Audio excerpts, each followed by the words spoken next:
Good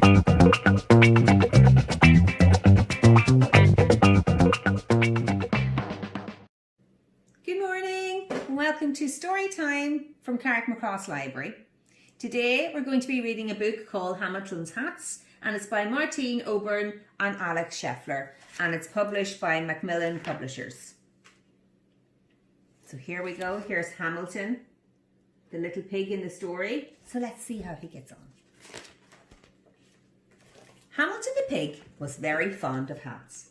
He had big hats, small hats, tall hats, floppy hats, stripy hats, feathery hats, and suitable for every and any occasion sort of hats. In fact, he had so many hats that you would need more than all your fingers and toes to count them. When Hamilton the pig's mum saw Hamilton messing about in his hats, she worried. "Hamilton," she would say, "you are a very vain little pig, and I do not know what is to become of you.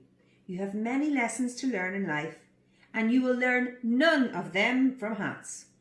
But Hamilton did not listen. He was too busy tipping and cocking, raising and straightening, and doing all sorts of other things with his hats. One day, Hamilton the pig was out and about when he bumped into a giraffe.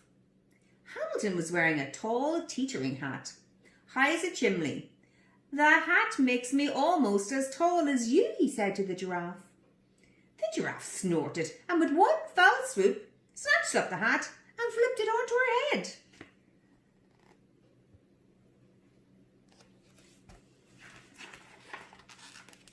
"Indeed, a very fine hat," she said, ignoring the hot, cross little pig. "I should like to keep it for myself.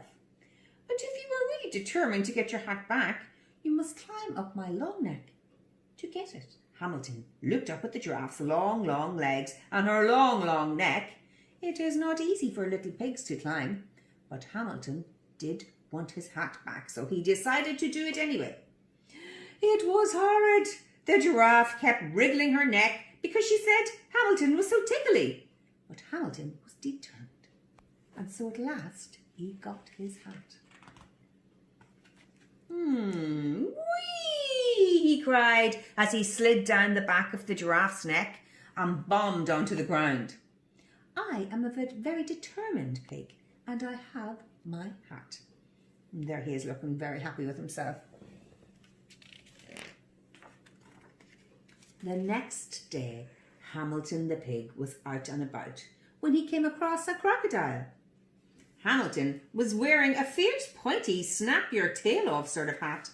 "My hat makes me almost as fierce as you," he said to the crocodile. The crocodile yawned, "Oh," and with a quick slurpity-slurp, snaffled the hat deep inside his mouth. "Indeed, a very gobblesome hat. I should like to eat it for my dinner," drooled the crocodile, ignoring the raging piglet. "But if you are really brave enough and get your hat back, you must come inside my hungry, hungry jaws to get it." Oh dear. Hamilton looked at the crocodile's hungry, hungry jaws and his hungry, hungry smile. It is not easy for little pigs to jump inside a crocodile's mouth, but Hamilton did want his hat back, and so he decided to do it. It was terrifying. The crocodile kept licking his lips because he saw Hamilton was so tasty, but Hamilton was brave, and so at last he got his hat. "Hooray!" he shouted as he leapt off the crocodile's tongue and ran off as fast as he could. "I am a very determined and brave pig, and I have my hat."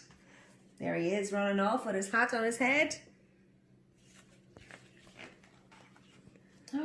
The next day, Hamilton the pig was out and about when he met a band of monkeys. Hamilton was wearing a round, bouncy, let's play sort of hat. "My hat makes me almost as painful as you," he said to the band of monkeys. The monkeys laughed, and with a quick flick of the tail, one monkey swiped the hat and threw it to his friends. Oh, they're very naughty monkeys, aren't they? indeed, a very fun hat. We should play with it every day, cried the monkeys, ignoring the angry piggy in the middle. But if you are patient, you can have it back when we are finished.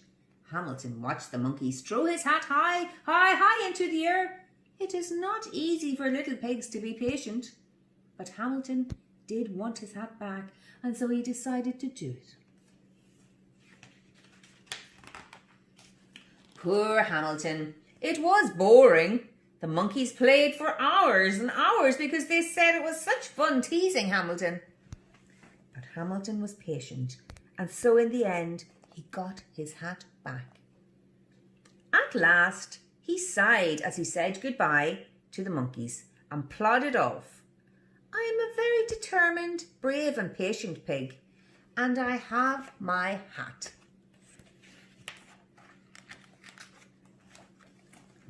The next day it was cold. Hamilton the pig was out and about. As usual, when he spied a tiny mouse. Hamilton was wearing a soft, teeny, let's cuddle up sort of hat. My hat makes me almost as small as you, he said to the mouse. The tiny mouse sniffled and looked up at the hat. A slow, miserable tear rolled down her cheek. What's the matter? Asked Hamilton. I'm cold and I've no house to live in. Your hat looks so cuddly and warm. It would be just the right thing to curl up inside on a cold winter's night. You want to sleep inside my hat? Squealed Hamilton, horrified. Oh, no, said the tiny mouse. I could not possibly ask you to be so kind as to give me your hat. Poor wee mouse. Hamilton looked at the pig as she limped unhappily away. It is not easy for little pigs to be generous, and Hamilton did not want to give his hat away, but he decided to do it. It was nice.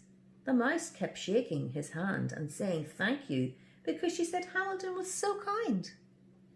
Oh, said Hamilton, I'm very determined, brave, patient and kind pig, but I have no hat. So happy, hungry and hatless Hamilton the pig arrived home and set to work on a new and very special hat.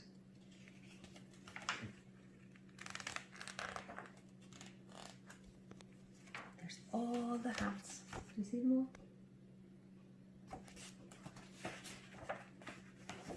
There's Hamilton at the very end. The end.